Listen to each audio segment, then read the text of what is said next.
We'll all begin with Sai Gayatri.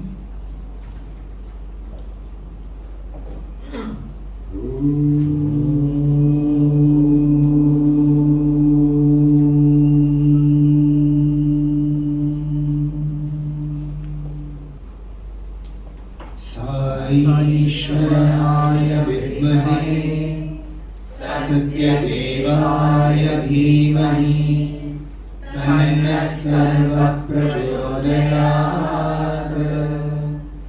Om Shanti Shanti Shanti. Invoking Swami's presence in our midst and offering our loving pranams at his divine lotus feet, and to the Swami seated in each and every heart here, our loving pranams. Revered elders and dear brothers and sisters, good morning and Sai Ram to all of you. Sai Ram. Even before we begin this session, we'll do one exercise just to get ourselves in the zone for it. So what I will request you to do is another meditation technique. But this is going to be a slightly different technique. The technique that we're going to do here is we will all look at Swami's eyes. Try to look very attentively only at his eyes. So are we ready? Once again, straight backs, but relaxed. So once again, there's a big difference between, when we sit, we don't have to sit like this. No need to stiffen your back. Just straighten, which means the head, the neck, and the back are in alignment. Okay, relax.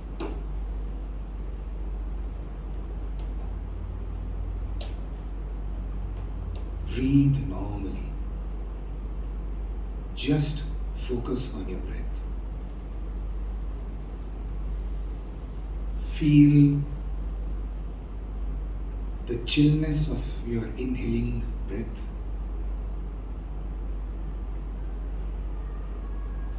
and the warmth of the outgoing breath.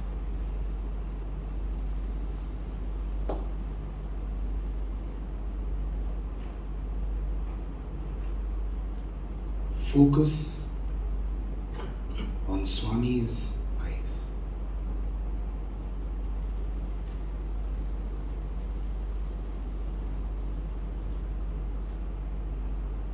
Try not to blink. But even if you do, it is okay. For 12 counts, just look at his eyes.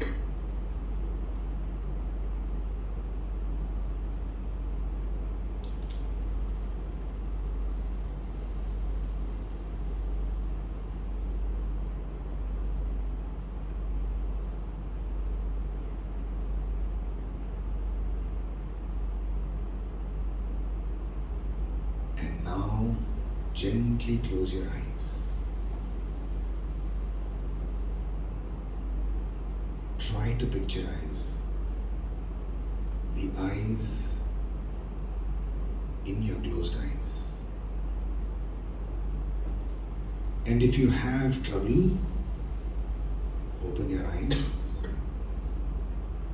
and re-look at the face.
experience.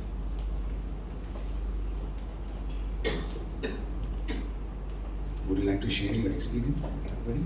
Anything? New experience? In the first count, at least I couldn't stare continuously. Max of 5 to 6 counts, I started burning. Second part, when you actually closed your eyes, it was like a bright light which was slowly forming his face. So it was not a direct picture of the face that I could visualize. Right, very nice, very good. Okay. The bright light that he spoke about, did any of you have that experience? In fact, if you look at any eyes for that matter, okay, or anything dark, you see what happens is when we close our eyes, black becomes white inside our eyes. Negative. In a photograph, right? It is whatever is light is dark, whatever is dark is light. Right? So it's just the negative of what you're seeing inside. Where do you think the light in our closed eye is coming from? Outside, we know it's coming from the tube lights, the LEDs over here, the sunlight, etc. But where do you think the light inside our closed eyes is coming from? Have you ever wondered? Try doing that even now. Just look at his hair and then close your eyes and you can still see some amount of light. Where is that light coming from? In fact, the Keno Upanishad, one of the Upanishads, just asks you to examine that. Okay, what is the light of the eyes? Right? So this is another technique which is called Trataka in yoga, but it's a very simple technique of focusing on something and trying to keep your eyes or your vision as focused on that object.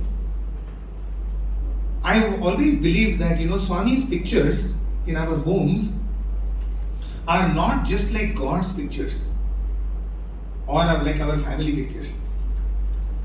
Right? Typically we have in our homes, we splatter our own pictures all over the house, which I still don't know why we do that. The person is right there. We are also right there, but most of the times we just put our photographs all over the place. Right? Okay, being Sai devotees, more often than not, we'll splatter Swami's pictures all over the place. What is the meaning of that? For me, I've always wondered about it. For me, that is a vision statement. Swami is my own purest form. That is my goal. That is who I want to become. And when I put his picture on the wall, it is nothing but a vision board for myself. When I look around and I see him, I say, that's the person I want to be. That's who I am. Not I want to be. That's who I am. I have forgotten for some reason, because of all of my past births and all of my karmas, I've forgotten that I'm actually that. It is a reminder of who I actually am. So it's a vision board. Right? Think about it as your vision board every single time. Okay? You will get to know, it changes your way of like, if you're going through something also, the moment you look at Swami's picture, right, you will be like, oh, this too shall pass. Right? It becomes, oh. That was one of the things that we covered yesterday. I thought that would stay with you. Somehow none of you mentioned that. I love that Chinagata, which is, Yeah. Right? Anyway, so I thought I will just start off with this because it's very important to get into that mindset before we start doing something like this. Right? Usually our tendency is catch up on things, we chit chat, there's a lot of talking, right? But when we want to get into some kind of serious study, very important to first calm the mind. And you see, one way to calm your mind, the simplest way to calm your mind is calm your breath. breath is directly proportional to mind. That is why in the 5 sheaths, have you heard of the 5 sheaths? Annamaya Kosha. What is the second? Pranamaya Kosha, Manomaya Kosha, Vijnanamaya Kosha, and Anandamaya. These are all sheaths. Sheaths means coverings, right? They're just covers. Annamaya Kosha is our body. Manomaya Kosha is our mind. What comes in between? Pranamaya Kosha. It's that which connects our body to our mind. What is prana? Breath. So you will notice that, for example, can you meditate like? Does this sound meditation to you? What is it? Anger and frustration. You see, just by my breathing, you are able to make out what I am going through. That is how connected our breath is to our mind. See, the problem with us is not the thoughts we are having, but the velocity of thoughts we are having. Thought by itself is not a problem. It's the number of thoughts and how fast they are running through. Right? It's a velocity of thoughts. It's not thoughts. What should we do to just reduce the velocity of thoughts is just balance your breath. Yesterday we did that. That's why all meditation starts with breathing. Breathe normally. Pay attention to your ingoing and outgoing breath. Every meditation starts like that.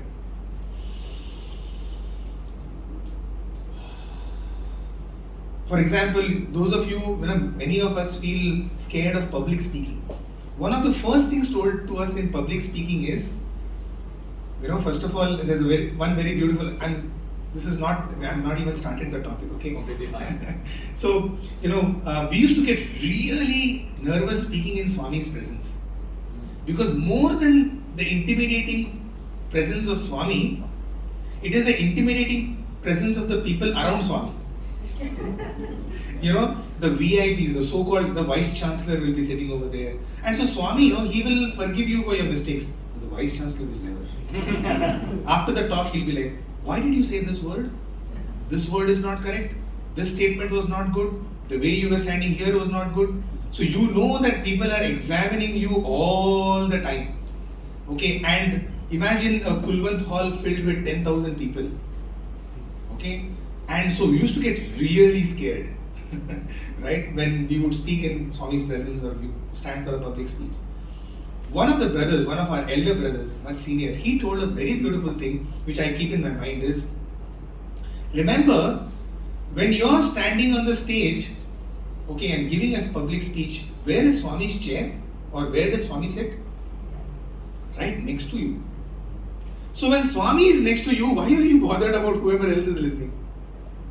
And that was so empowering, at that moment, that rather than focusing on the 10,000 eyes looking at you, why not focus on the presence that's right beside you? Right? And the other thing he said was, before you start, bring a smile on your face. Try to smile at yourself right now. Tell me whether anything negative can happen to you. Smile right now.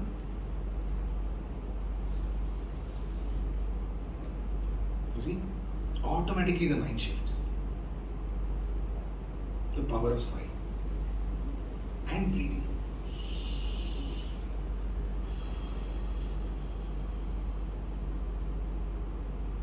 Do it. Take in a deep breath.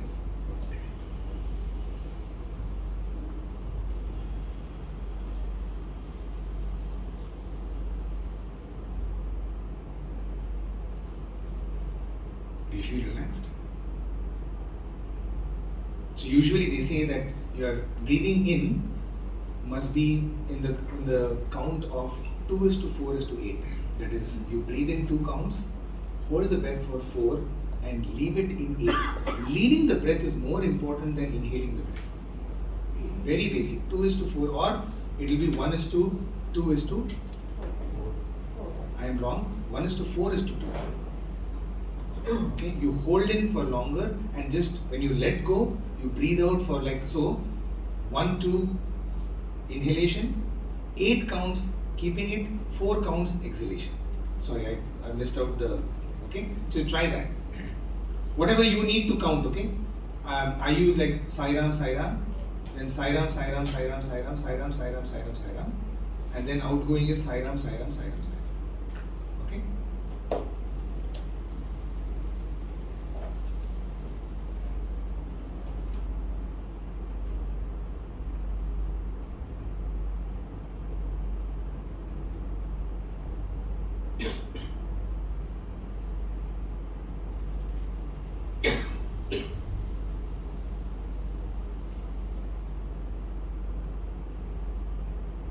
That's 1 second.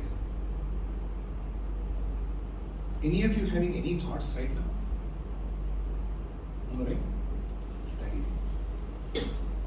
If you focus on your breath, you will see the velocity of your thoughts automatically reducing. All we need to do is now to expand this before the first thought. And even if a thought comes, let it come. Please invite the thought. Okay? Just don't be with it. Just let it go first. Okay? So now that we are kind of prepped up, yeah, now let's get into the topic for this morning.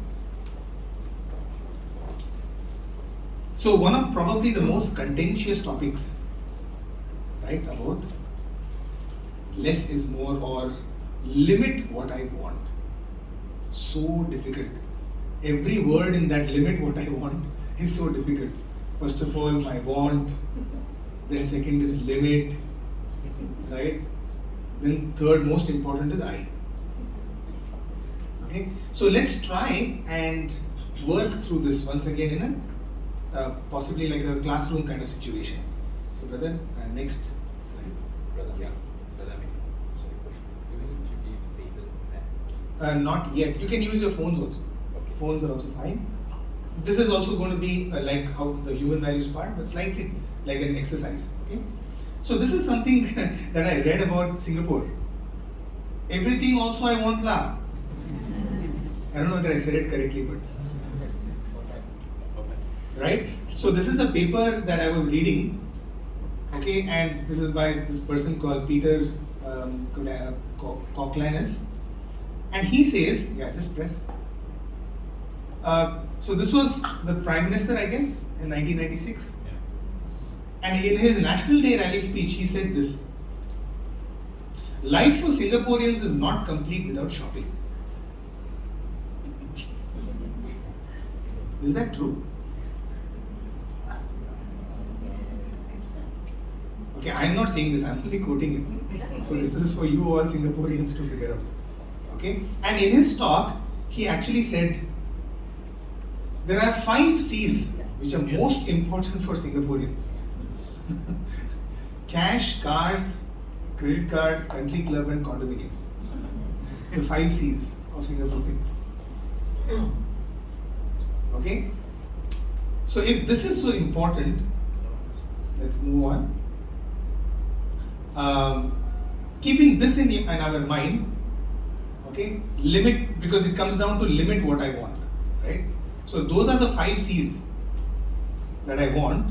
How do I limit it, or what is the anatomy? Let's go ahead. Yeah. Have you heard of this?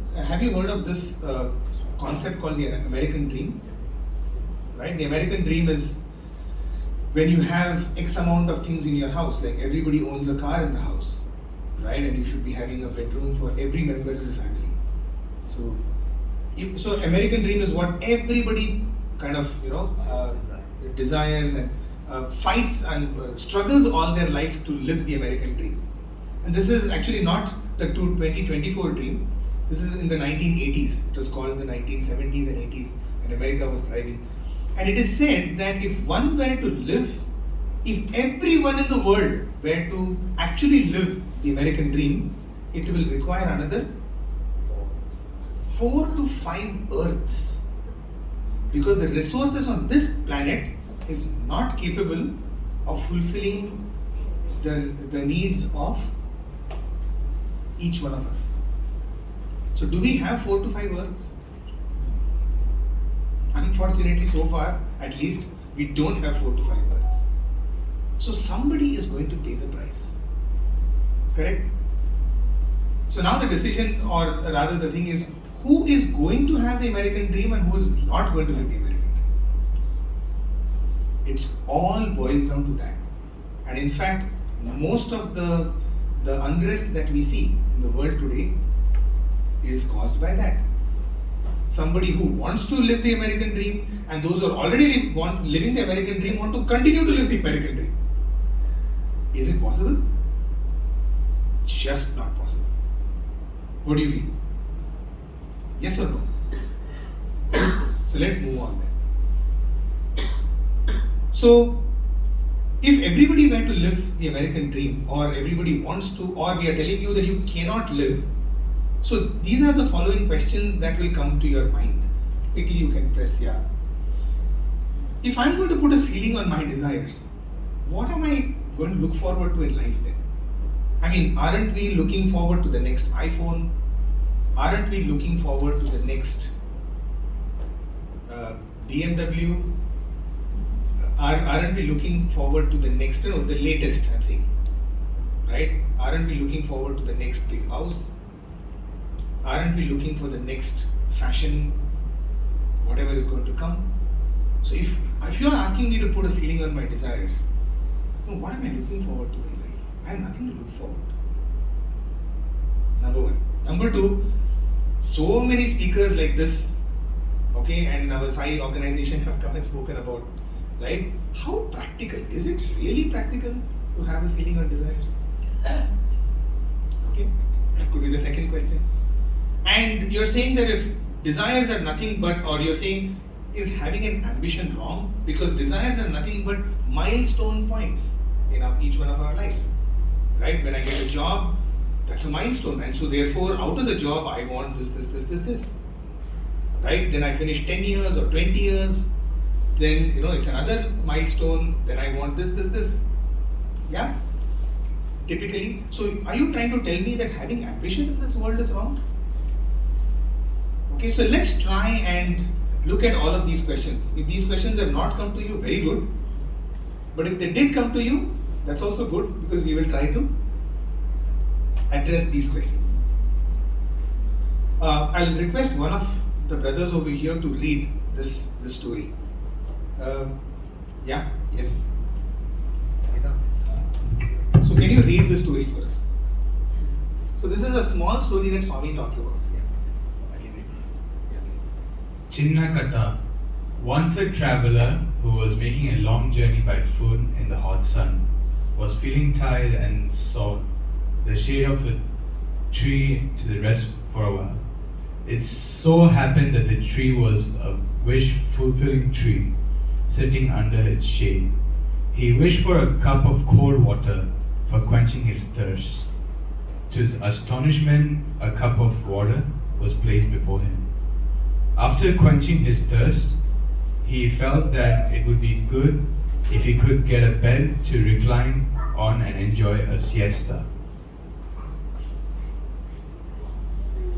Immediately, a bed was provided from nowhere. Then he thought how nice it would be if his wife also was there. In a flash, he found his wife there. At this stage, he had a doubt in his mind as to how his wife, who was far away at the time, could come there, and thought it might be a demon in her from which might even devour him. As he thought in this manner, the woman turned into a demon and devoured him.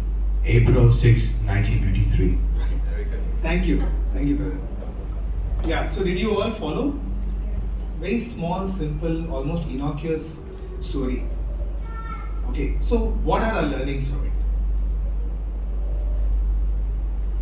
This is also, when we read Swami's literature, remember what is coming out of his mouth, okay, is the truth of the highest level. But it has, one of the great poets, or I would say philosopher poets, Khalil Gibran. Have you heard of Khalil Gibran? He says, God is a mystery wrapped in an enigma. God is a mystery wrapped in an enigma. So, as you start to unpeel what he's saying, you will find one more layer of meaning inside. He's like an onion. Okay, everything that he says is one peel after the other, one peel after the other. And you keep peeling and peeling and peeling until you get to the center of it where, what is there? Nothing.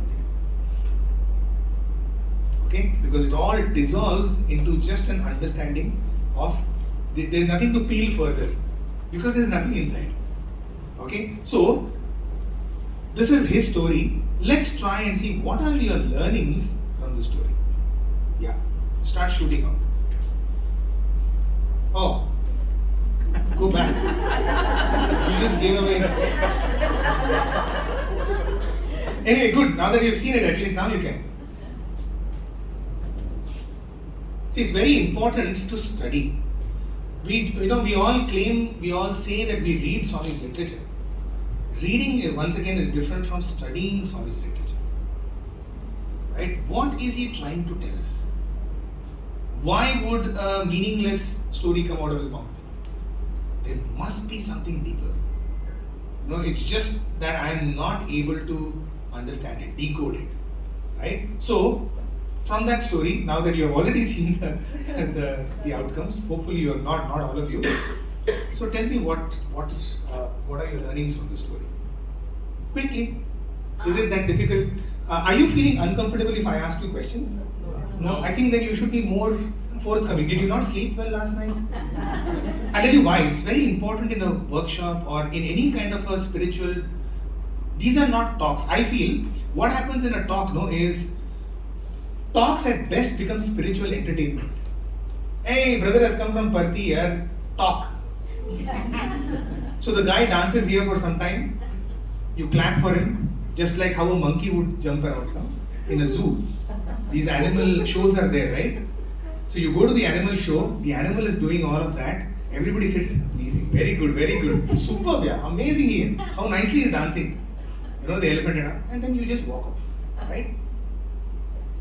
We came here yesterday for what? Transformation. Right? Nobody has forced you to come, right? But having come here now, you have to think.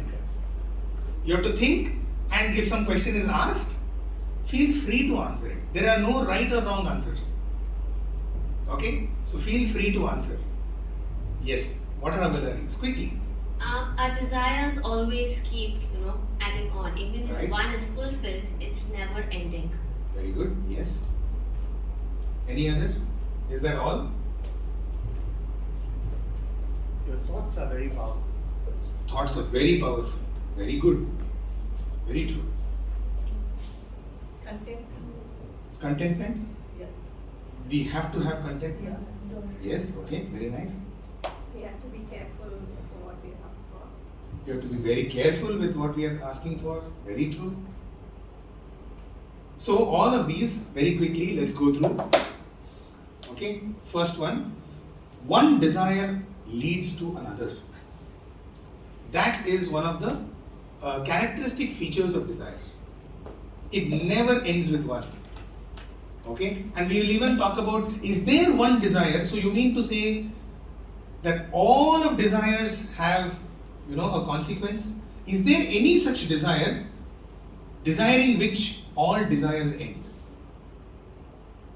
Is there any such desire? There is one, but we'll keep that for end. Okay? So one desire leads to another. Next.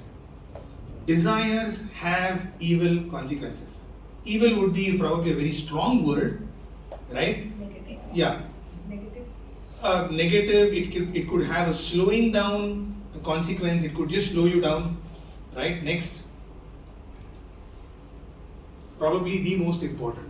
So can I destroy them? No, you can't destroy them, sorry.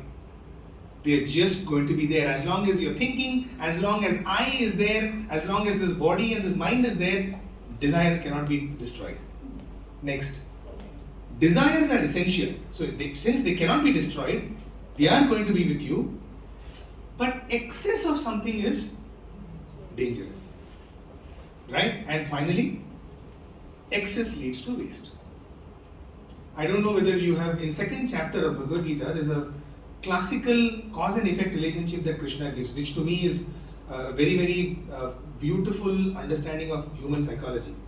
Dhyayato vishayan punsaha sangasteshu upajayate sangat sanjayate kama kama krodho vijayate krodhat bhavati sammoha sammoha smriti vibramaha smriti brantya buddhi nasho buddhi nashat pranashyati. He says, Dhyayato Vishayan, as long as our mind is focused on the outside, on any object outside, Dhyayato, contemplation, Vishaya means outside, okay? The moment you focus on something outside, Sangasteshu Upajayate. That means you want to now, you get attracted to it. You want that to become yours. For example, you see, even Swami would say, which is your favorite car over here? He would give the example of the car, so I'm saying. What's your favorite car, brother? I like Corvette. The Corvette, right. So if you like the Corvette, you love the Corvette. You seriously love the Corvette, right? Why don't you go and stand outside a Corvette showroom? Because standing over there and seeing the car is not important. What do you want? To buy. You want to own it. Yeah, you want to buy it. It should become yours. So the Corvette is not important. Your ownership of the Corvette is important. You see? Did you understand? Yeah, I understand. Who all love pizzas, for example? I love pizza. Let's say. All of us. Most of us. So, can we go outside and smell pizza? Will that satisfy us? No, right? We want to own the pizza. We want to eat the pizza. So, sangasteshu upajayate. The problem with that is sangat sanjayate kamaha. So it becomes that wanting to own it leads to kamaha. Okay, it leads to lust, that is wanting that to be mine. In fact, if a Corvette was standing in your best friend's garage or in your neighbor's garage, the same Corvette now becomes the source of your disappointment. Hey, how come I don't have it here? That guy earns half my salary and he's having a Corvette. You see?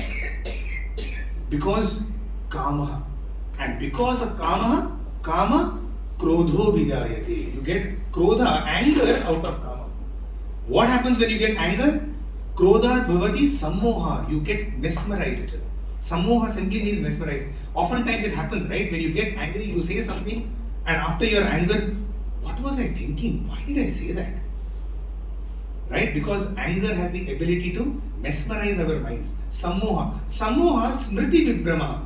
That is, when you start getting, when you get mesmerized, smriti. Smriti means actually discrimination. Okay, or memory. Memory meaning the memory of discrimination goes away. We don't know what is right, what is wrong. Okay? And once that goes off, once your discrimination of what is good and what is wrong goes off, right? Smriti brahmcha buddhi nasho. Your buddhi goes off, and once your buddhi goes off, pranashyati, you fall off. You see what a fantastic analysis of human psychology. Lord Krishna, chapter 2. This is how beautiful all of our scriptures are, right? So what Swami is explaining over here, I think this is the problem. Yeah. So what Swami is explaining over here is exactly that. Okay, so let's move on. Yeah. So you will now think that, oh brother, you're talking about a document which is like, 5,000 years ago. Is that really relevant? This is a very interesting TED talk. In fact, those of you who wish to listen to this TED talk by Barry Schwartz, it's a beautiful TED talk given many years ago. I think 2005 or 6 or 7. So he writes a book called The Paradox of Choice.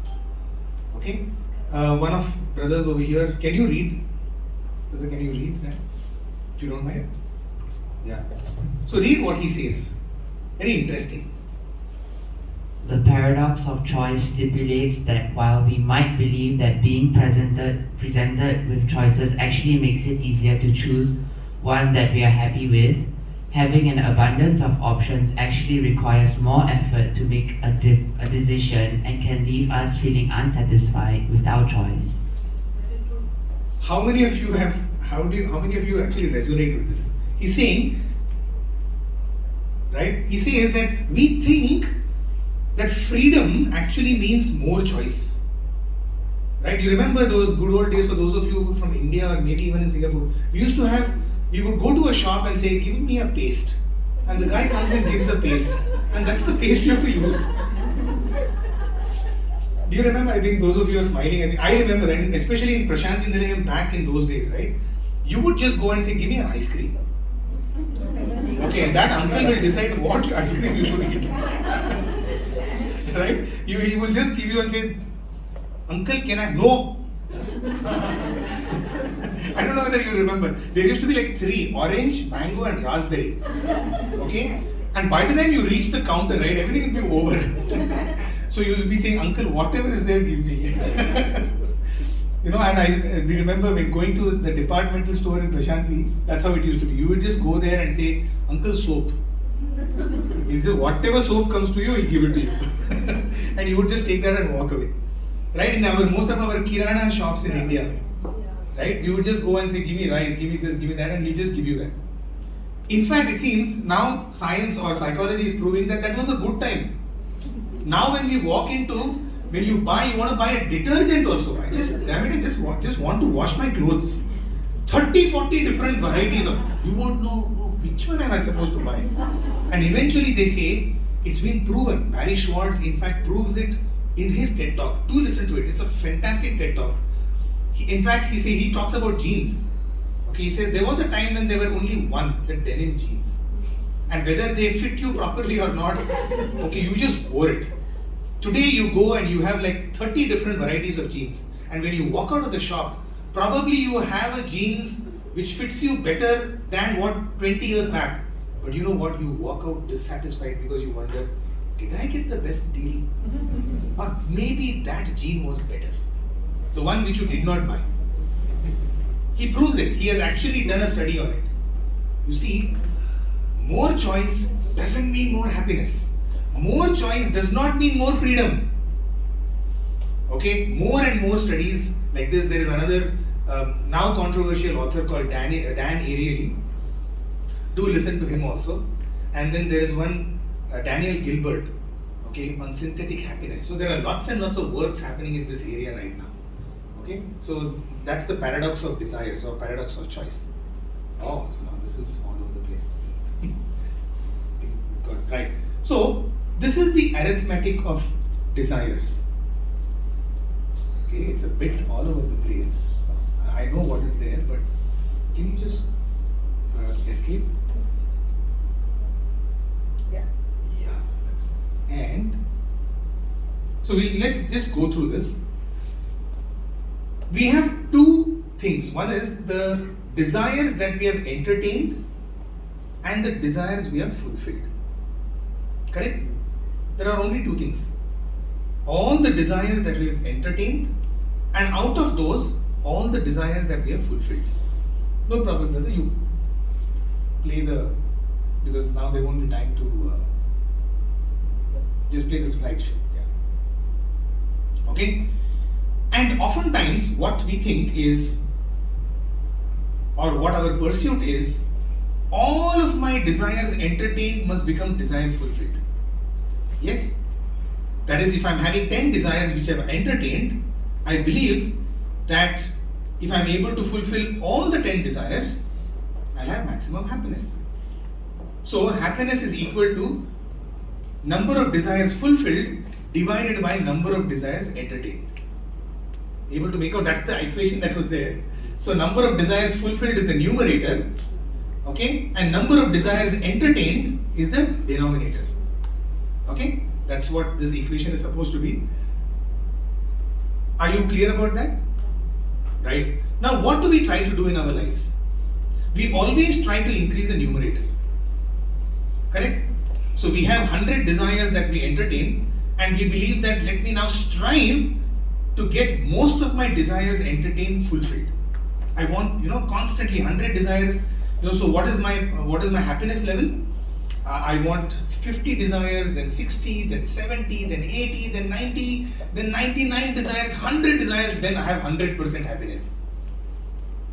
Okay, now just flip around that and say, One simple way of getting happiness is instead of increasing the numerator, if I can just reduce the denominator. Will it give me the same outcome? I heard no. No, I'm saying will it give the same outcome of happiness increasing? Instead of increasing my numerator, I'm decreasing my denominator. Sorry for if it's... It will, right? It will be much faster. In fact, it will be much faster. Wow. So somebody who knows mathematics even better. In fact, that is so true, especially in finance.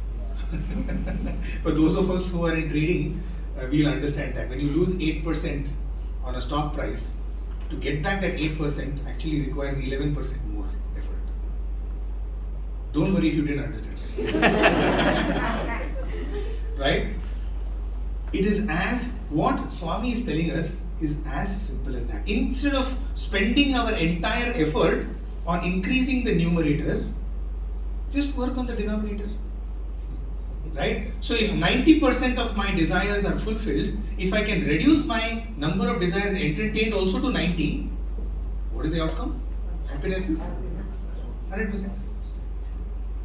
Right? So that's all that Swami is saying. Eventually, from many to one, and from one to none.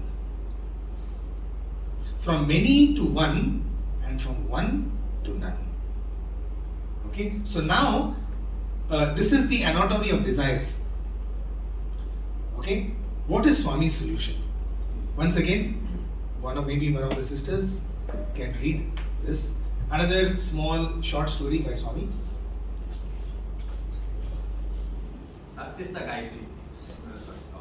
Okay, go on, sister. What is Swami's solution? It has been the tradition for some people to trap monkeys. A big pot with a narrow mouth is taken and put some attractive food placed within. The monkey easily puts its hand into the earthen pot. The monkey gets the material that is in the pot into its hand by clasping it. Now the monkey cannot remove the hand. The monkey then thinks that someone inside the pot is catching hold of its hand.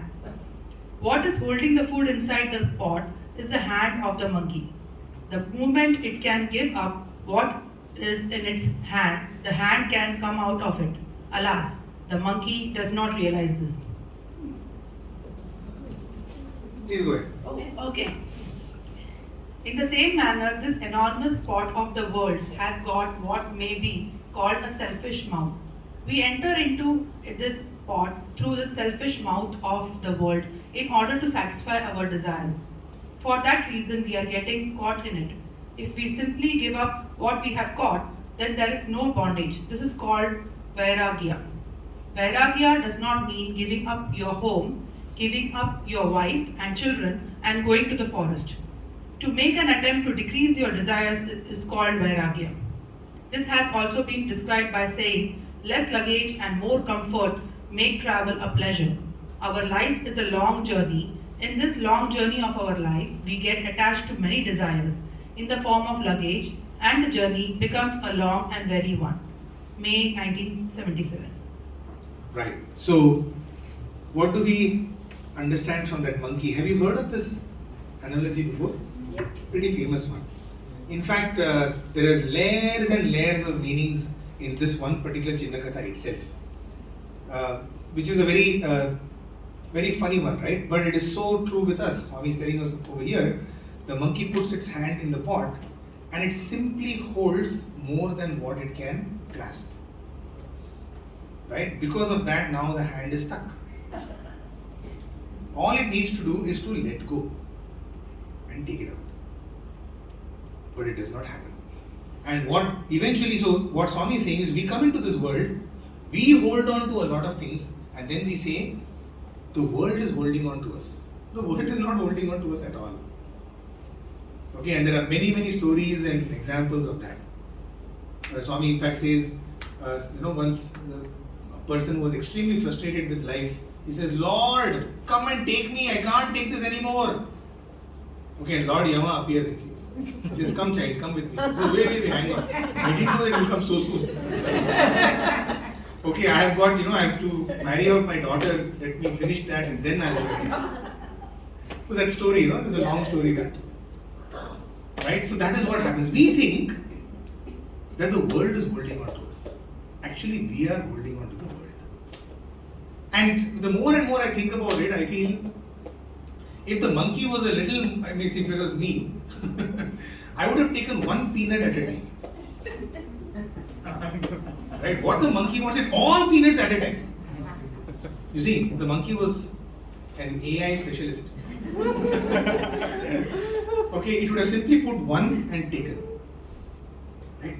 Unfortunately, we look at ourselves, we are also exactly like that. We love to hold on to many things at a time. Related to Dr. Srikant Sola talk, he said that we all like monkeys refuse to let it go. Then let the monkey, until the monkey catcher catch from them, then only they are free. Right. Yes. So this is something that many people will tell us.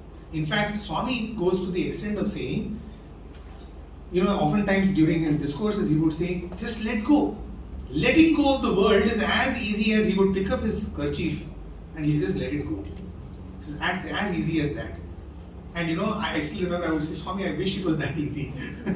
Just to let go like a kerchief. Right? But that's all that is called Vairagya. So yesterday, you remember this word, we told it in one context. Let's see who remembers. Vairagya was very important in the fourfold qualifications necessary for a spiritual seeker. Do you remember that? Viveka, Vairagya, Shat Sampatti and Mumukshatva. Yeah, right. So Vairagya comes in that. Okay, it's one of the, in fact, have you heard of this document called the Brahma Sutras? Brahma Sutras? So it's called, what is called Prasthana. For anybody who wants to walk on the spiritual path, who is taken to the spiritual path sincerely, they say that you need Prasthana Traya, which is the canonical trilogy. Okay? It's a trilogy. The trilogy is Upanishads, Bhagavad Gita and the Brahma Sutras.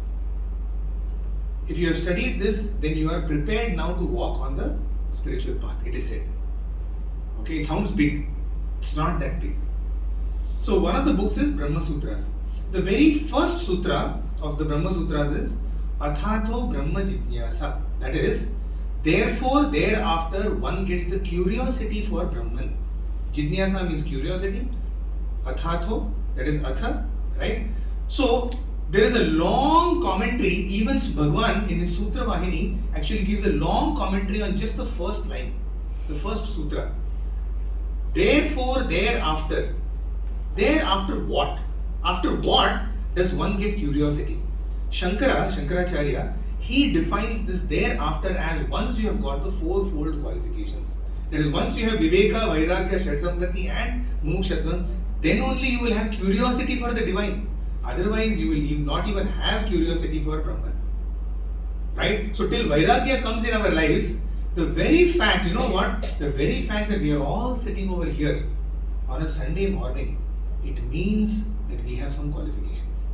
There is some curiosity in each of our hearts. All we need to do is to kindle that. More and more. Do you agree? So, all of our satsangs is only to kindle that flame of each of these a little more in our hearts. So that's why we are here for Vairagya. Okay? So Vairagya is nothing big. In fact, the way Swami now defines Vairagya is very, very simple, and that's the exercise we will do. Okay? So what is the LLMC paradigm? What is the LLMC? Less luggage, more comfort. That's all. Less luggage, more comfort paradigm. What do you think it is? How is Swami defining it? Does it mean that, going from a 4-bedroom house to a 3-bedroom house? Less desire, more comfort. Less desire, more comfort is, but that's easier said than done. No? Ceiling on the desires. Ceiling on desires, that's how high do you want the ceiling? That's the point. Needs versus wants. Needs, whatever needs. Whatever needs and wants. Yeah. Yeah, and that's probably the toughest thing, right? How do you define it? What do you have? How do you define what is a want and what is a need? In fact, many times it so happens that what used to be my want has now become my need. Right? So what is Swami's? In fact, Swami makes it extremely simple for us. You know what? That is what we are going to do. Any ideas? Sealing on desires. What Swami has said about sealing on desires? Nobody here? No? Yes? Swami said that we need to ask 3 questions to ourselves. The first question we need to ask ourselves is, can I afford it? Second one, do I need it? Third one is, can I live without it? Right. 3 things.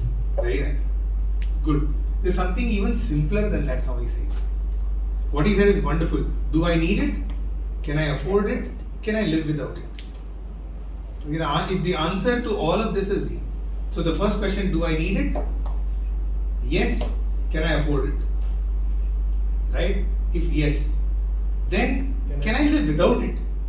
If the answer to that also is yes, don't buy it. Okay? But there's something Swami saying, oh my God, again, brother, a lot of, maybe for people like us, or maybe who are most of our desires are fulfilled, it's easier for us. Maybe for a youngster who's looking at all of his friends having his 20th pair of shoe, right? And I'm having only 2. So what, brother, you're asking me, I cannot have my 3rd pair of shoe? Right? What Swami is simply saying, nobody? Okay, then good. Then don't tell me after this you didn't know. Huh?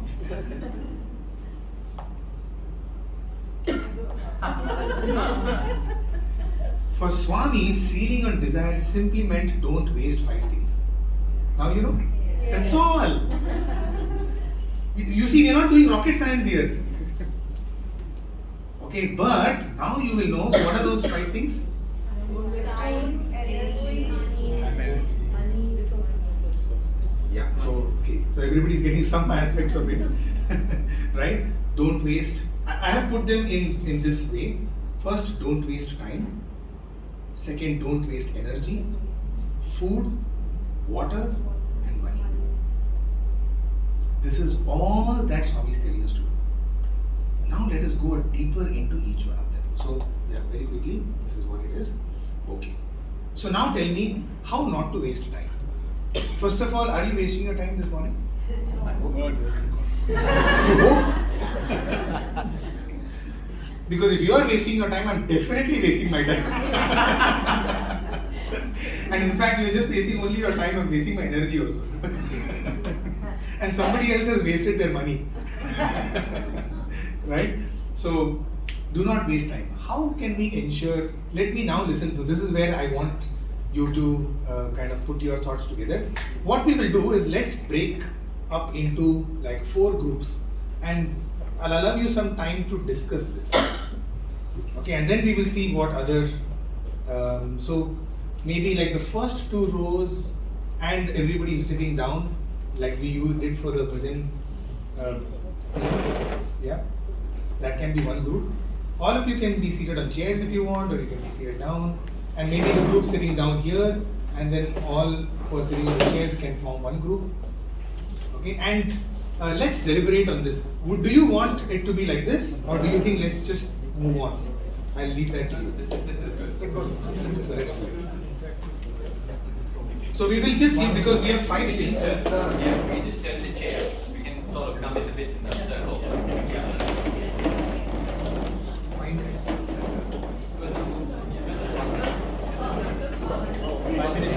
So what are the ways, what are the strategies?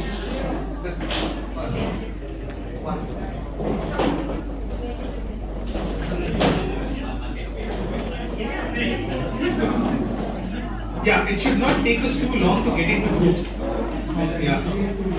As simple as just forming and then start discussing. Okay, let's not waste too much time, please. Yes. Get started. That's it. Right. What do you think of the strategies? They have confidence.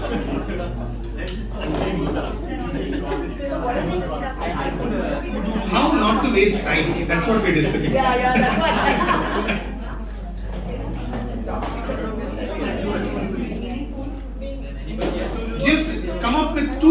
strategies. Just come up with 2 strategies for not wasting time. 2 strategies for not wasting time. It should not take you more than 5 minutes.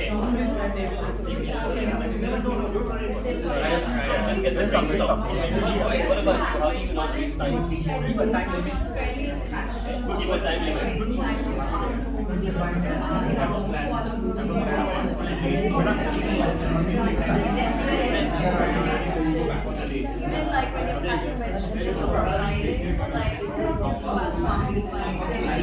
like it's sacrificing the time. But he's saying wrong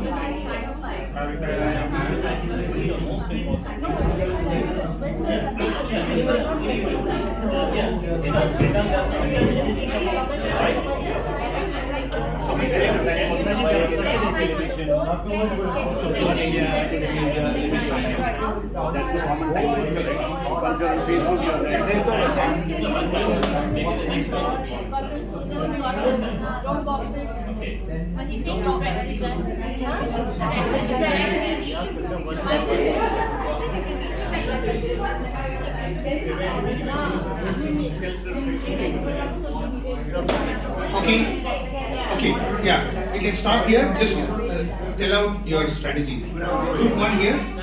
Hang on. Sairam sisters.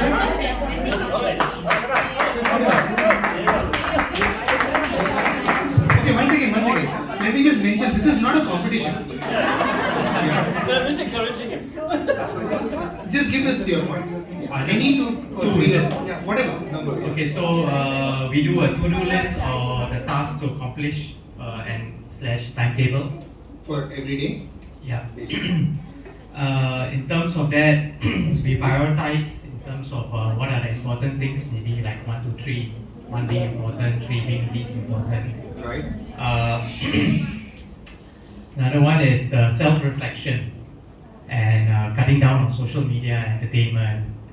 So we see it's like, okay, what are our deadlines and what needs to be accomplished more importantly. For the Wonderful. Thank you so much. Yes. Second group, whoever. Swami says time is the same for everybody, 24 hours. And so it's put into 4 quadrants, saying that what is important and what is urgent, important but less urgent, not important but urgent, not important, not urgent. So you put your least time at not important, not urgent, which is your social media and all of that. And so you prioritize your time according to your 4 quadrants. Wonderful. Yes.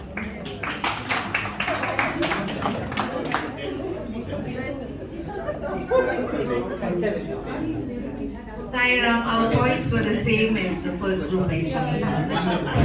Good. We are all synced up. Yes, we are all. That's the best example of not wasting time.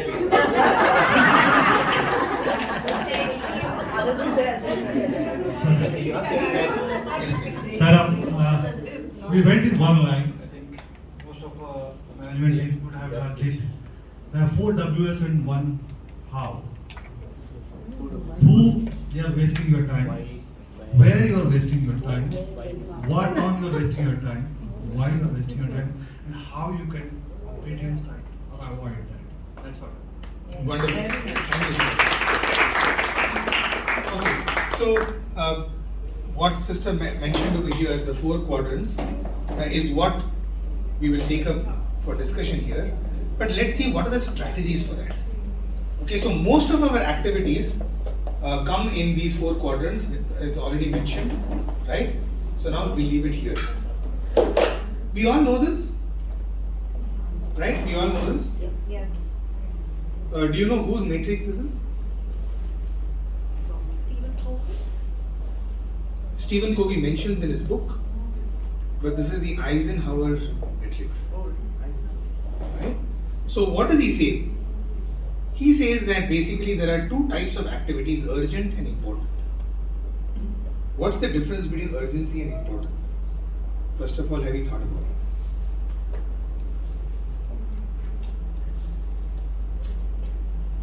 Okay, so when, yeah? Oh, sorry, I was just thinking urgent is Time sensitive. Important. I think it's probably about who are we talking about here. Important is Everything is related to us only, okay. personally. Right. So it is important for me, but it could be urgent for someone else. You know, as in, but it's not important for me. You know, I mean, but someone needs it now, kind of thing. You know, as in, like they want me to be here by 8 o'clock, but it's not important to me. Yeah. So it's I think that's how I was related. Yeah. Urgency are usually non-controllable from our perspective. We have no control over what is urgent. Okay? Somebody else usually tells us what is urgent. So they are non-controllable. Importance is what is controllable. Is that a fair point? Yeah. So in that, what is important, which is not important, what is urgent, and so now let's look at these 4 quadrants. What do you think is urgent and important? We probably don't have time to do this exercise, but use this, go back home whenever you're free, try to do this exercise. Find out those which are urgent and important things. That which is important to you and urgent to you. What do you think are those? Sending the kids to school on time. Sending the kids to school on time. Daily routines, almost every day you have to do that. Whatever, yeah, your chores. So your chores, okay? Yes? Anything else? You see, urgency is usually crisis. Okay? All your crises. When you say chores, it almost feels like chores is crisis. That's why when you said chores, I was thinking, okay. You see, most of the time, our chores, and nothing is coming from the men's side. We don't have crisis. They don't understand chores. Right? So you see, understand? Usually all our crises will be important and urgent. For example, for a student, submission of an assignment. It's important and urgent. For us in the workplace, our deadlines, our deliverables. Yes, what our boss tells us to do. Sometimes, in fact, what the boss will tell you to do will be urgent but not important. Meaning it's not important to me, but it's urgent because he has told me to do it. It's uncontrollable. You get the point? So you will see that these which fall in that first category of urgent and important and not important, we cannot avoid. Those are unavoidable things. We have to go through that. Okay? Let's look at the second one, the not urgent. So what are those things which are not urgent but important? It needs to be done, but not immediately. It has a timeline. You have enough timeline to do. So what are those things? Can you think of something? It could be as simple as paying your bills. You have a deadline to pay a bill. You get the bill 1 month in advance. Correct. But then usually it becomes urgent and important. If not, we don't pay it in time. We wait till the last day. Then it becomes urgent and important, and then we do it. It becomes crisis. In Singapore context, shopping. Shopping? Yeah. Not urgent but important? No. Okay. Singapore context. In the Singapore context? Shopping is important. Okay. So spiritual sadhana, like daily activities, they're important, but we don't put an urgency to it. Exactly. Our goals are usually here. What do I want to become? What is my aspiration in life? And usually, sadhana goes into that. It's important. I know it's important. It's not urgent, so I won't do it. Yes? Yes. I know I'm supposed to meditate in the morning. Not urgent. You see, our health. Okay, till we get urgent and important. You see, touch wood, but nobody should get a heart attack here or have any health issues. But you see, when we get somebody, let's say, forget heart attack, sugar, right? Till we have a sugar issue, we eat so many sweets, right? We are told control, but we're like, hey, cool, no problem. Then the doctor, one day we get our blood report and our HbA1c is above 7. right? The 3-month average or whatever, no, is about 8 or. Next day we stop sugar. Why? All our lives we ate sugar. But suddenly overnight I am able to give up sugar. Why? Because our life is more important than my liking for sugar. It's as simple as that. I love my life more than I love sugar. I want to live. Then only I can eat sugar, no? So you see, crisis, what we tend to do is we push all of our not urgent, we either make it urgent, in which case it becomes a crisis. Right? Our sadhana, our goals, all our aspirations, all of that is not urgent but important. And then what comes in the final? Not urgent, not important. What comes there? Everything else. Social media. The time that we spend, like I noticed over here also in the last couple of days, we spend a lot of time getting into satsang mode and we hardly take any time to get out of satsang mode. Right? Bhajans get over, hi, how are you? Everything is fine. Hey, what's happening? We don't want to stay in that not urgent and important. Right? We want to start our chit chats immediately. Just give ourselves some time. Right? For example, that is why, a lot of people, like, you should see them chanting Omkara. Om, Om, Om, Om. I'll do one right now. Just see this, okay? So this is also chanting Om. Tell me whether this has more impact or Om.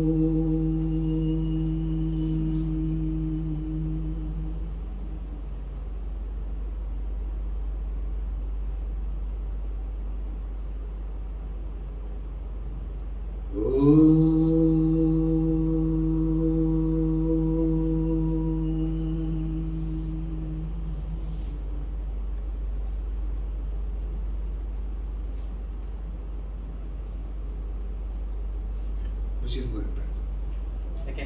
Second. Why? No, because you're simply given silence. You see, Om is not the important part. The silence which follows the Omkaram is actually where the Omkaram is happening. Believe me, in Mandukya Upanishad, one more Upanishad, it's the shortest Upanishad, only 12 verses. Only 12 verses. The entire Mandukya Upanishad talks only about Omkaram. In Omkaram, you have the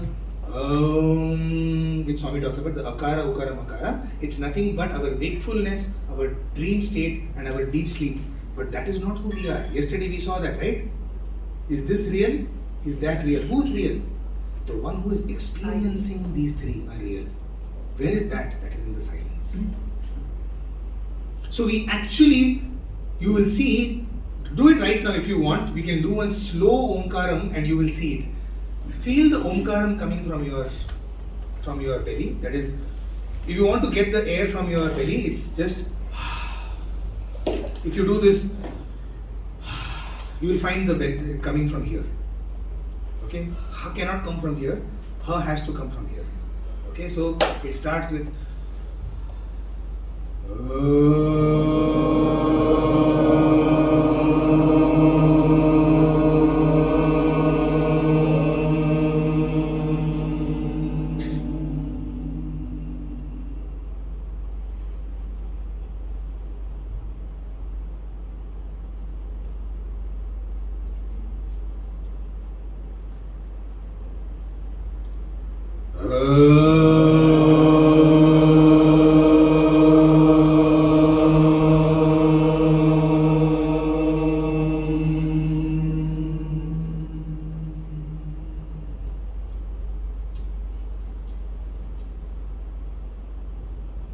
do you feel the resonance of that into the silence? That is where sadhana is happening. So it's not in the number of Omkarams you're chanting. It's how much you're able to stay stable with it. Then even if it is one Omkaram, it's good enough. You don't have to do 21. Okay? Point being again, our sadhana also we push it into urgent and important. Om, om, om, om, om, om, finish. Right? Bhajans also fast, fast, fast, fast. Everything becomes an activity. Everything becomes chores. Then bhajan also becomes crisis. Hey, fix bhajan. Oh, who's going to sing next? You see, everything, even sadhana becomes a crisis. Satya Sai organization, another source of crisis. Because you're all the time running behind activities, isn't it? You're not staying with it. You see how sad Swami must be feeling? Hey, I gave you this bhajans to do so that you can contemplate on my name. That also you made it into crisis. Right? So, we have to spend our maximum time in not urgent but important. Where will we get? We said that from the first column of urgent, important and urgent, not important, we cannot do much about that. Because that will always be there. Right? Urgent, not important is what the work that is given by somebody else to us. Right? We cannot avoid it. We cannot avoid obviously the urgent and important. Where do we get time from? Exactly. So the strategy is to shift from that not urgent, not important quadrant.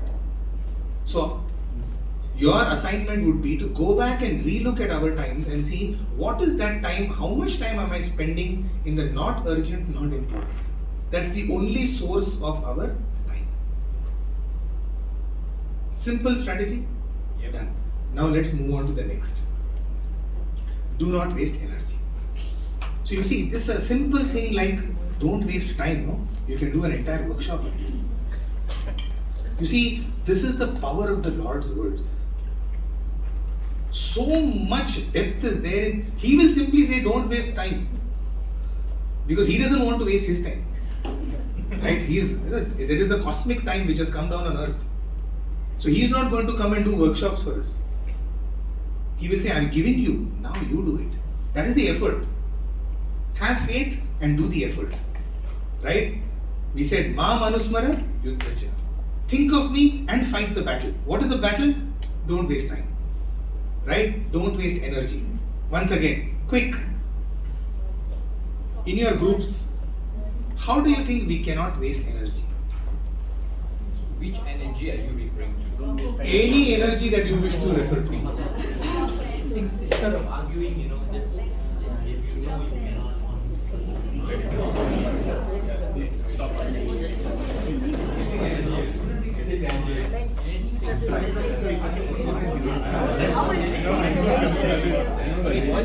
One of you three will be presenting as well. Even my team goes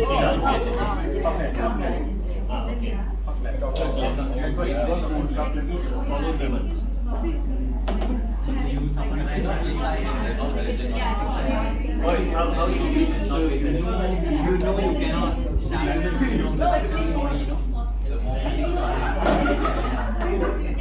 If you know somebody told you the first one. Yes. So speak less and respond rather than react. Wonderful. Very nice. Talk less, speak less, and respond rather than react. She had the same thought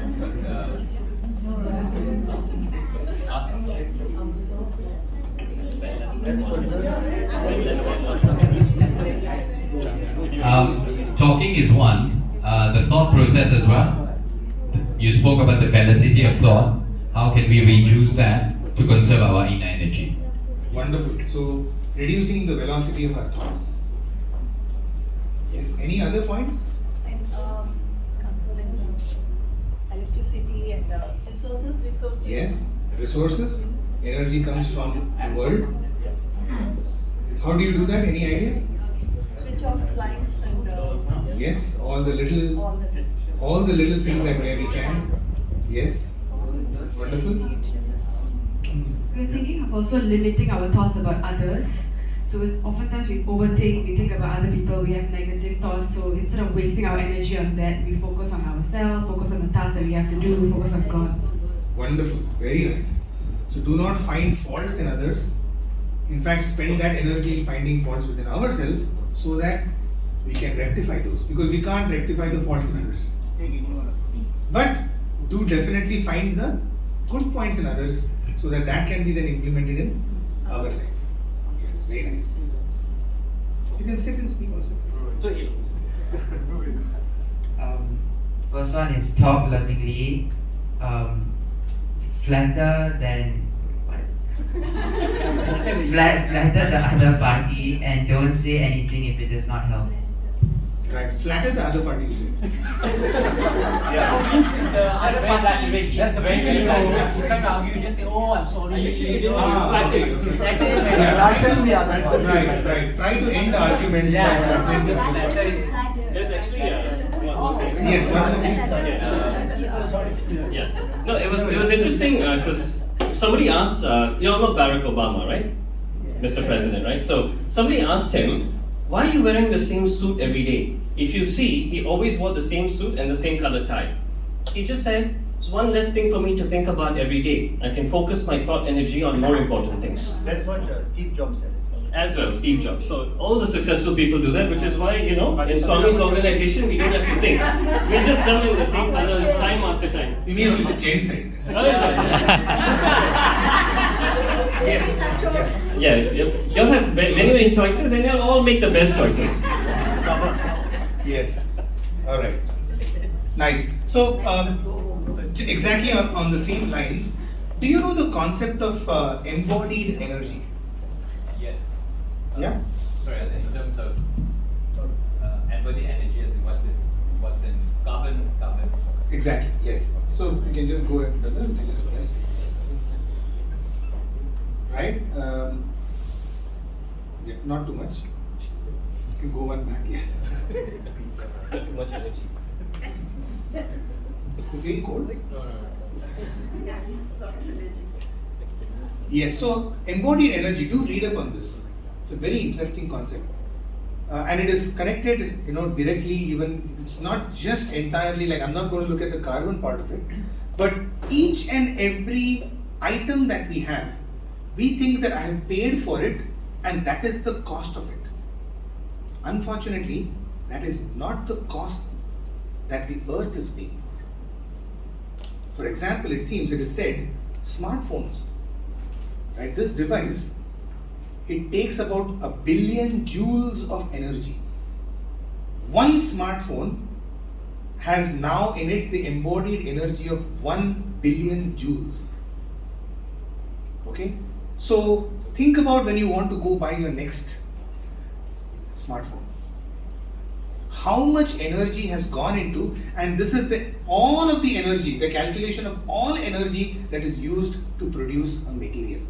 Right from mining, okay, to refining, then you create the raw material out of it, right? So for example, silicon, which is used in our cell phones as the chip, right? The amount of work that has gone in, okay, to produce that, and then we misuse it, right? If you are going to misuse whatever devices we have. So think about, in fact, there are lots and lots of websites on which you can find out, like, the embodied energy. Is that connected to the net? Is that laptop connected to the net? Because I've kept a... No. No? Okay, fine. So that was, in fact, the embodied energy was a link. And you can find, for each and every product, they have given you the amount of energy that has gone in. Right? It will tell you just how much of energy we are taking from the earth. Right? How much are we going to give back? And in what form are we going to give back? Right? So here is, now you can press the next one. So when you, sorry? This energy, does it include from industry to customer? Exactly. Plus the recycling. Yes. And the amount consumed by the device itself. Exactly. So the amount consumed by the device itself will be a very small one. But when you don't use, you can switch off the phone. Correct. But we normally leave it like that. Yep. So each one of us now, you can use your own strategy. See, we are not going to suggest strategies, but once you know that this is the concept, for example, how often do you change your phones? How often do you change your cars? How often do you change your clothes? Right? Everything is embodied energy. Then go further deeper and say, how often do you change your own mind or your own thoughts? Right? Everything is embodied energy. That's why I love this concept of when Swami says don't waste. See, what Swami is telling us is, he's not saying don't use energy. He's saying don't waste energy. I think one of the most democratic gods we have ever had. He simply says, I leave it to you. You are where we are. Each one of us are where we are because of hundreds of births, and all of the thing has happened, and now we are at this point. So each one of us are at different points. What we need to do is calibrate our sadhana to where we are. I can't tell Bill Gates or I can't tell Mark Zuckerberg, don't have a private jet. Probably it's meaningless. I can't say, Barack Obama, why are you flying in Air Force One? Just use a 5-seater, man. Right? No, let's look at ourselves. Because he's in a different position, we are in a different position. Right? And something like ordering food from outside. Is Swami asking us not to do it? No, he's not telling us don't do it. But are there two options? What are the two options? No, ordering food from outside. We want food from outside. No. Yes. So there are two options. One is go to the eatery on foot or by bicycle and take your own containers or bag. Versus order it online. Which has more energy or which consumes more energy? Obviously ordering online. So Swami, guess what? Swami is not telling you don't eat from outside. Of course we love food from outside once in a while. He's saying even while you're doing that, can you save energy? Right? So I basically will leave this with you and say, look at all the activities in the day and see how you can recalibrate our own activities. I think there's one more example that we have given. You can call them up and then say I'm coming, and hybrid, right? So hybrid, yes. They prepare the food and say I'm coming and bring it. Exactly. Yeah. For example, this is something that can be easily done. May not be for everyone, who lives on like 20th floor or something. But choose stairs over the lift. Right? So, in fact, it's even a good exercise. At least once a day. At least come 3 floors down. If you're staying on the 50th floor, right, come to the 47th floor and take the lift. That much energy. Uncle Visu cycles to the temple. Cycles to the temple. Cycling. Brother Deeman flies to the temple. You see, the better energy would be get God to your house. Right? He's here. Can I picturize him here? That's what we did in the morning. Nobody's coming for bhajan after this. Truly, so you see, that's a very important point. Why are we actually coming for bhajans? Is it because some Sai organization activity must happen? Swami is telling you, I don't want your organization. Remember, Satya Sai Baba does not need Satya Sai organization. You think Satya Sai Baba needs this organization? No. In fact, you will not believe if I tell you, when first set of devotees in 1950s went and said, Swami, we want to start an organization. Swami said, don't use my name. Because you will do something over there which will bring bad name to my name. Swami said, I don't need the organization. The organization is for you. If the organization is for us. You know why, Swami? The whole idea of coming for bhajans is such a thing which is very dear to my heart. Swami actually wanted us to chant his name 24/7. Correct? That's the purpose, right? Namasmarana must go on 24/7. Okay, we now struck a deal with God. 24/7. Who will do my crisis chores? Okay, then Swami says, fine. If not 24/7, can you do it 7/7? Means 1 hour a day. Swami, 1 hour a day, how we can do, Swami? Okay, at least 1/7. 1 hour a week? 1 hour a week we negotiated with God. Okay, he said, 1 hour a week, yeah, that much time I can give you. You want the ultimate happiness. Okay, give me 1 hour a week. So we struck a deal with God, saying, give me And so Swami said, okay, once a week do bhajans. Hoping that this once a week bhajans will eventually end up with 24/7 thinking of God. The idea is not to do once a week bhajans, dear brothers and sisters. The idea, the ultimate aim is that 24/7, whatever I am doing, Mam Anusmara Yuddhacha.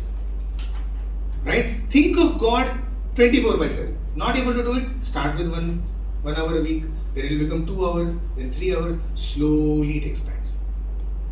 So, the idea actually is not to come for bhajans. If we are able to reach that point where we can do 24/7, we don't need the organization. The organization, remember, is only a vehicle. It is not an end in itself. But this discipline of coming for bhajans is important for our sadhana. At least that 1 hour can I give 100% to Swami.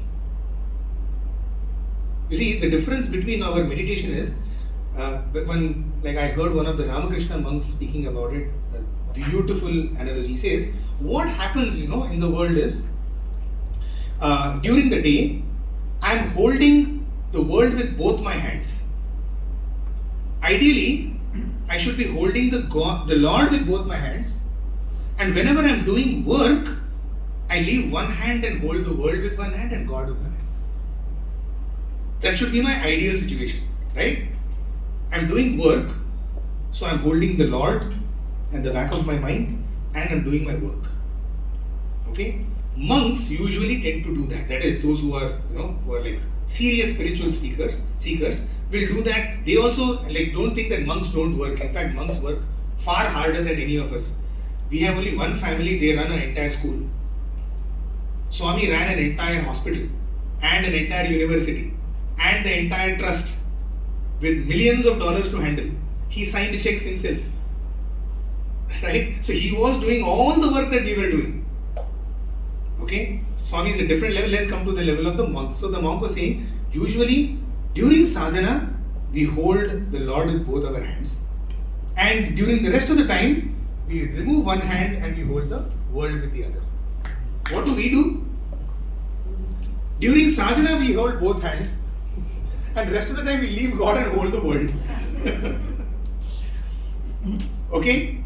All we need to do, what Swami is saying, at least during sadhana, okay, hold on both. At least that 1 hour, hold on to the Lord alone. What we do is during sadhana also, our one arm is here, okay, and our one arm is here.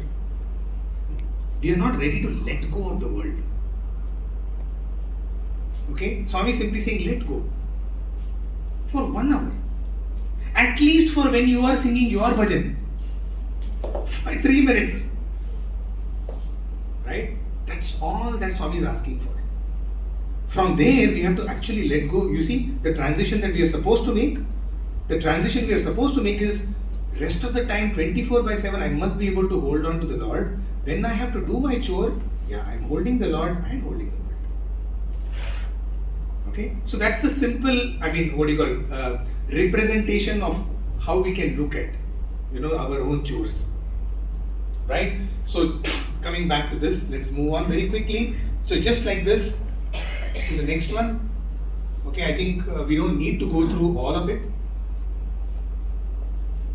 Just press, which is food.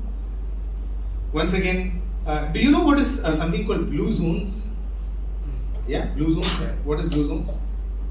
People who have lived for more than 100 years and who have far less health issues. And one of the common things that was found in all of them was they eat only 80% of their stomach.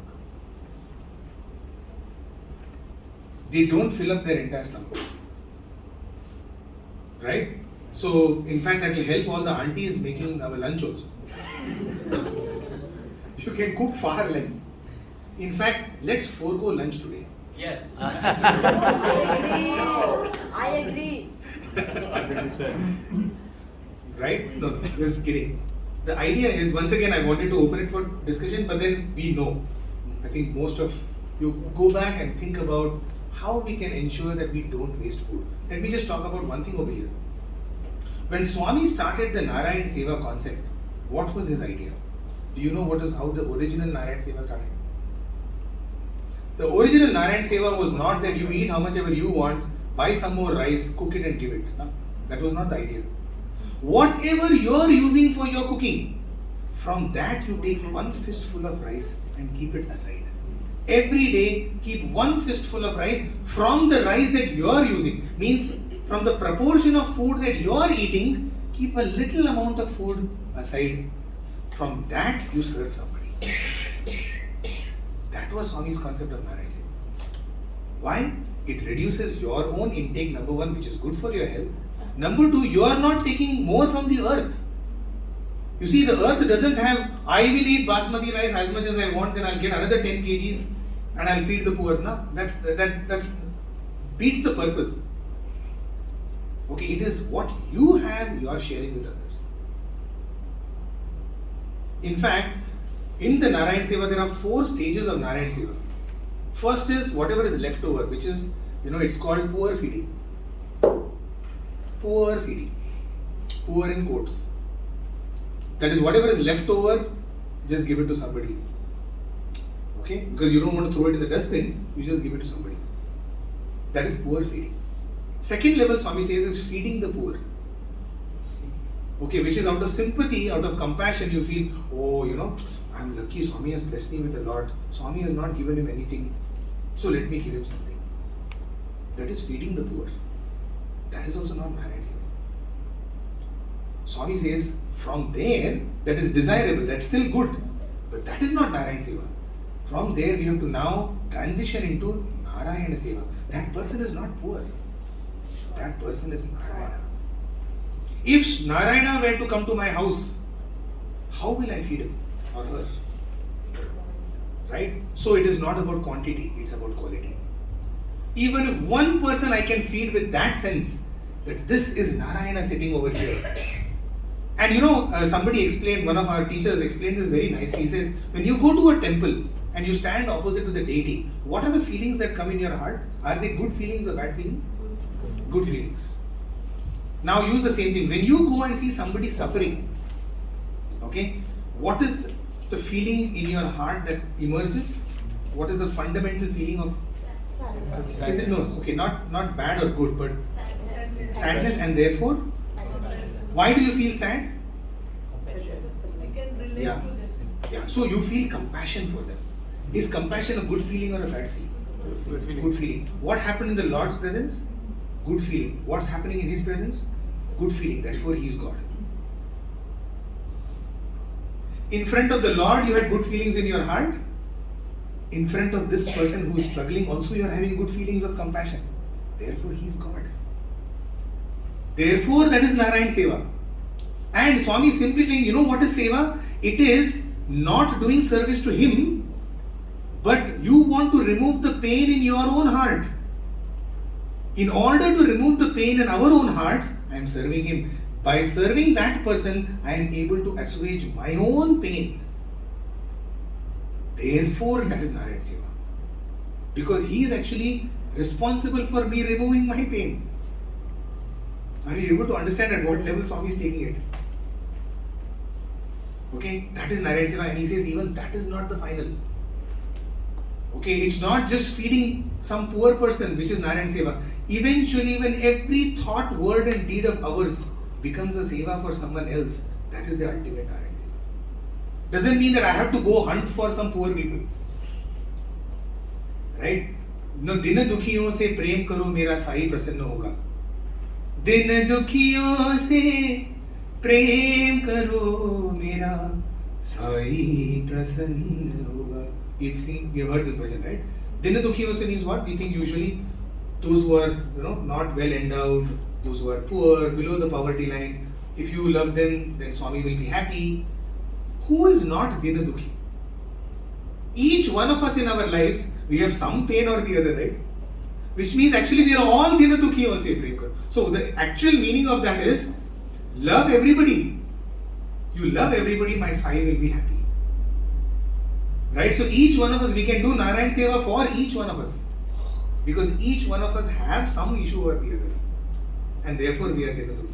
That is the ultimate level. So there are 4 levels of even this thing like Seva. We have to now find out at which level we are working on. right?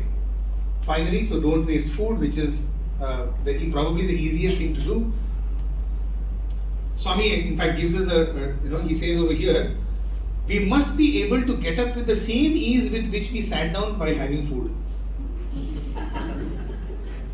So he would say to students, because we would sit down on the floor, before eating food, how much ease with which we sat down? With the same ease we must be able to get up. Only that much we must eat. Usually, so Swami even used to show us what happens usually. After eating, it is like, I wish I had 2 more limbs to stand up. Right? But Swami is, in fact, I have even given the discourse. This is typically to the students he would speak. But he would say, so for elders, for adults, the last sentence, 2 parts. So Swami says, the space in the stomach, the first paragraph, should be divided into 4 parts. Right? And then he says, for children, but since you are all small boys, 3 parts of the stomach can be filled with food and the remaining 1 part with water. However, for adults, 2 parts of the stomach with food, 1 part for water and another part for air is advisable. So Swami is actually giving us how to eat. Right? I feel like, just imagine Swami's syllabus. He came down to the most minutest details. You want to be healthy, eat like this. Right? So this is just Swami telling, not me. Let's move on quickly. Yeah. Don't waste water. Once again, I've given some. Once again, you know how to save water. Have you heard of this one bhajan shower? One bhajan shower? It's something that my wife was telling me in Australia. The youths came up with this idea. Is usually we stand in the shower and then we just take our own sweet time. They all took up this this challenge, which is complete your entire shower in one bhajan. So when you turn on, start the bhajan, pace yourself in such a way that by the time the bhajan ends, don't sing 3/3 speed bhajans. So there also we had, I'll probably take Jaya Kailashapati. Jaya Kailashapati Shiva Shankar. First line only over. You can take a long shower. Right? So, try that. So, Namasmarana will also happen during shower. And your limit, you can. So, start with Jai Kailashapati probably. Okay? Go to Vanamali Radharamana with 3rd speed. And probably end with Gopala Radharula. Or Satyam Jnanam Anantam Brahma. Shortest bhajan it is. Right? So try that. That's one. I thought that was a really nice initiative that was taken. What was the success of that? Any idea? Was it pretty successful? Yeah. So put over there, in your. So we actually had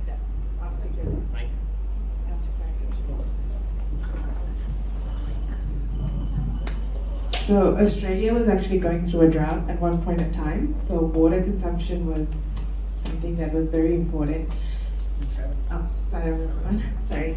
So water consumption was very, very important, and we were also making a birthday trip as a youth. So usually for trips, we start at least 9 to 12 months beforehand the sadhana, and we intensify as the month goes. So then we came up with this, and every youth had to do it. And so before we go to the shower at that point in time, we were broken into groups. And you'll message your leader. I know it sounds funny, but for us to get into the habit, you'll message your leader saying, I'm going into bhajan, and then I'm going to a shower. And then once you're done, you message them back. And then they'll check in to see if you actually sang the bhajan. And yeah, so it was, and we actually did it for the 9 months. And some of us still have that habit. Me and my brothers still have that habit. Though sometimes we do go overboard, but yes. Yeah, you probably will sing some Tevaram. That's what Uncle was saying. That's what you were saying? Yeah, just take the longest shloka. Brahma Murari Surajitalinga. You can start with that. Or Mahishasura Mardini Stotram. Right? Then you can have like a spa and a sauna and everything. You know what? At least start with that. Even if you want to take the longest shloka, take it like Vishnu Sahasranama or Lalita Sahasranama. 30 minutes it will go on. At least you'll be chanting something there. Right? So this was something that Swami would often tell us. Go into the shower. In fact, when he did my Upanayanam, thread ceremony, at that time he said, I know you will not do 3 times Sandhya Vandanam. So we are supposed to do the Sandhya Vandanam 3 times a day, right? He said, I know you will not find time for it. Chant Gayatri when you are having bath. So usually for me it is 1 Gayatri, then soap for 2 Gayatris, 3 Gayatris, and my shower is over. That's how usually, because 1 Gayatri is fairly long, it takes about 20 seconds to finish 1 Gayatri. Yeah. Om Bhur Bhuvasvaha Tat Savitur Varenyam Bhargo Devasya Dhimahi Dhiyo Yo Na Prachodayat. 12 seconds? 1896. Yeah, so it takes 1 that. minute 3 basically. Yeah, in 1 minute 3. So yeah, so you can use that and finish your bath. So that's about wasting water. Any other ideas? You have any? So that's not only for shower. Okay, you can use it even for. You can run the washing machine in full load. Don't put washing machine in full load. Always put it. Oh, always put it in full load. Okay, why would that be? Because it becomes less more. Oh, more water. Achha. Okay, you're saying The same amount of ensure water. that Maximize. ensure that whenever you put a washing machine, it's full load. So that Maximize the usage in one Ideal load. would be not to use a washing machine. Ideally, don't use a washing machine. Have so many clothes. Yes. Brother, one thing I remember someone sharing that Swami, after he eats his food, to wash his mouth, he would actually drink the water that he would rinse his mouth with, right? So I found that, I couldn't forget that. That's a form of not wasting, right? That's right. Water. So Swami would use the drinking water to rinse his mouth and swallow it. Right? He won't spit it out because he would say that that's also good water and that's your own food that you have just eaten like few seconds before. Right? So drink that water, just rinse. Yeah, so he would go to that extent. Of course, with Swami, it was when he would shave, he would never use the tap. He would always use a mug. And so one of the brothers who was in, kind of serving Swami, he would always wonder why Swami uses a mug. So once he asked Swami, why are you using a mug when there's water coming? Swami said, I want to know how much water I'm using while shaving. Okay, and the water that was not used after shaving would be put for the plants. So you can go to any extent, but find your own, calibrate again according to your own needs. Yeah, and then finally we have the last, which is, so we've just done this. Yeah, keep going. Yeah. So about, again, the money, a part of it is, if you just ensure the first 4, you're pretty much sorted with money. I just like this quote. The importance of advertising is not that it invariably succeeds in its immediate presence, which it does. Okay, but simply that it surrounds people with images of a good life in which happiness depends on consumption. We are all the time surrounded by pictures of people consuming something and therefore they are happy. Right? The ubiquity of such images leave little space for competing conceptions of a good life. I found that a very beautiful sentence. So there are so many sources of a good life, but advertisement makes us feel that only by consumption we will get a good life. It doesn't tell you, for example, have you seen any advertisement on Rudram chanting? Rudram chanting also gives you good life, it gives you peace and all, but you will never find it. Right? The advertisement is all about you consuming something. Ever seen an advertisement on meditation? Actually, yes. Okay, that will also be an app. It was. Yeah. It will be a subscription app. Find peace, pay $1. Right? So you see, we are all the time competing with things like that for assuming that that is what is going to give us good life versus so many other sources for good life. Right? So just that much about money. Let's move on. And I think we are pretty much done. This is all that I wanted to talk about in the sense. Yeah. Okay, just a few ideas over here. Do you know what's the 90-90 rule? No. Anything that you have not used for 90 days and what you think you will not use for 90 days, there's a 90% chance that that is a useless item. Chuck it out. Give it to someone else. Okay? So go back to your wardrobes, go back to your houses and see all of those things that you have not used for 90 days. Okay? And try to figure out what you are not going to use for 90 days. There's a 90% chance that you don't need those items. You can give it to somebody who needs it. So that's the 90-90 rule. You can read more on that. There's a 4-quarter suggestion that Swami would often talk about income. He would say, divide your income in fact, in Quran, it is said that divide your income into 25, 25, 25, 25%, 1 quarter each. Right? So 1 quarter of the money goes in taxes. Quran says this. Right? So 1 quarter goes in taxes, 1 quarter can go in consumption, 1 quarter goes for savings, and 1 quarter goes for charity. Okay, so this is, Swami in fact took this in once when he was talking to MBA boys, he was saying that in the beginning, don't worry about charity because you're still settling down.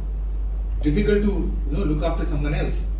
So he would say, take 20% from that 25%. So only 5% you do charity. Put 10% into savings and put 10% into consumption. So 25% taxes is anyway gone. Okay, 35% for your consumption, 35% for savings, and 5% for charity. See, once again, such a democratic God. Like he would say, no problem, go ahead and spend, but don't excessively spend, don't waste. So that's the 4-quarter suggestion for those of you who would like. And then, do you know what the capsule wardrobe is? Do read about a very interesting concept which is now coming. This new thing which is called minimalism. Yeah. So as a part of the minimalism, they have what is called the capsule wardrobe. There are so many versions of the capsule wardrobe. There's a 333 version of the like have only 33 clothes in all. You can actually manage your entire wardrobe with 33 pieces of cloth. So they tell you how to break down this. So it's a I mean, they're not saying implement it, but these are ways to look at it. In fact, they say that if you have like some 5 tops and 2 bottoms and 2 jackets, they give you the number of permutations you can make with just this much. You won't have to repeat yourself for 25 days or something like that. Every day you will have a different dress with 5 tops and 2 bottoms and 2 jackets. That's what they say. Right? Means you don't even have to wear the same clothes as brother mentioned. You can wear different clothes. You don't have to be a Mark Zuckerberg or Steve Jobs. You actually can have, so it's all about reducing your wastage. Right? So the VED analysis is nothing but the vital, essential and desirable. Once again, the 1, 2, 3 that you were talking about. Yeah. And I think, is that all that we have? Yeah. I'll end with, this is the last quote. It's a beautiful quote that I liked, which is, never doubt that a small group of thoughtful, committed individuals can change the world. In fact, it is the only thing that has ever changed the world. This is that small and thoughtful group of people. So don't think that, oh, by me changing, how is the world going to change? In fact, all big changes are made by small groups of people. Right? So those are my thoughts with you that I wanted to share. Thank you. Sai.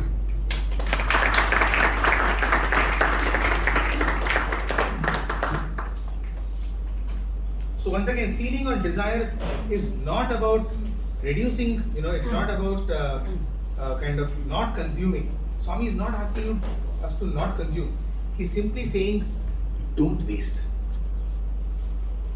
Right? How practical is that? To me, this is the most practical, because a lot of economists have come to us and asked, right? Entire economies are run on consumption, right? The Keynesian economics is all about Robert Keynes, who gave us the consumption economics. Says the more the people consume, the more the GDP, the more the prosperity in the country. So how does Swami's concept of sealing the desires help a country prosper? Swami is simply saying, I never told you not to consume. I said don't waste. Right? So you can in fact build an entire economic theory based on this. Right?